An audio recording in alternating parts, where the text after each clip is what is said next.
কমলপুরের কচুচড়া থানার চানকাপ গ্রামে ভয়াবহ অগ্নিকাণ্ডের ঘটনা ঘটেছে। এই অগ্নিকাণ্ডে 3টি বসত ঘর পুড়ে ছাই হয়ে গেছে। অনুমান করা হচ্ছে শর্ট সার্কিট থেকে এই আগুনের সূত্রপাত বলে ধারণা। সকাল 9:30 নাগাদ কমলপুর মহকুমার প্রত্যন্ত কচুচড়া থানার অন্তর্গত চানকাপ গ্রামে কৃষ্ণ দাসের বাড়িতে আগুন লেগে 3টি ঘর সম্পূর্ণ ভস্মীভূত হয়ে যায়। বিদ্যুতের শর্ট সার্কিট থেকে এই আগুনের সূত্রপাত বলে অনুমান। কি জানাচ্ছেন এ নিয়ে সংশ্লিষ্টরা, শোনাবো। আমার নাম কৃষ্ণচন্দ্র দাস। আচ্ছা, আগুন লাগছে 9টায় লাগা। আচ্ছা, আমরা মাটি গেছি, মাটি থেকে দৌড়াইয়া আগুন করার কোনো ক্ষমতা নেই।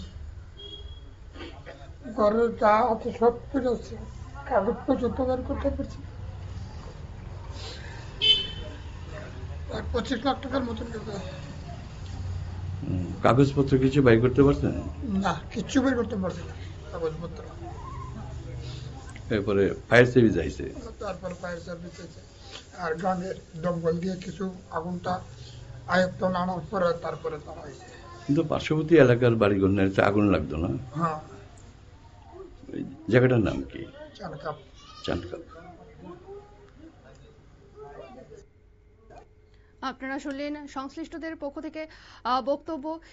এই অগ্নিকাণ্ডের জেরে গ্রামের লোকজন সালিমা ফায়ার সার্ভিসে খবর দেন। গ্রামের মানুষ দমকল এনে জল দেওয়ার চেষ্টা করে, কিন্তু তার আগেই কৃষ্ণচন্দ্র দাসের 3টি ঘর সম্পূর্ণ ভস্মীভূত হয়ে যায়। ফায়ার সার্ভিসের কর্মীরা ঘটনাস্থলে এসে আগুন নিভিয়ে গ্রামের পার্শ্ববর্তী বাড়িগুলিকে রক্ষা করে। অনুমান করা হচ্ছে শর্ট সার্কিট থেকেই এই অগ্নিকাণ্ড। নিয়ে নিচ্ছে ছোট্ট একটি বিজ্ঞাপন বিরতি, সঙ্গে থাকুন।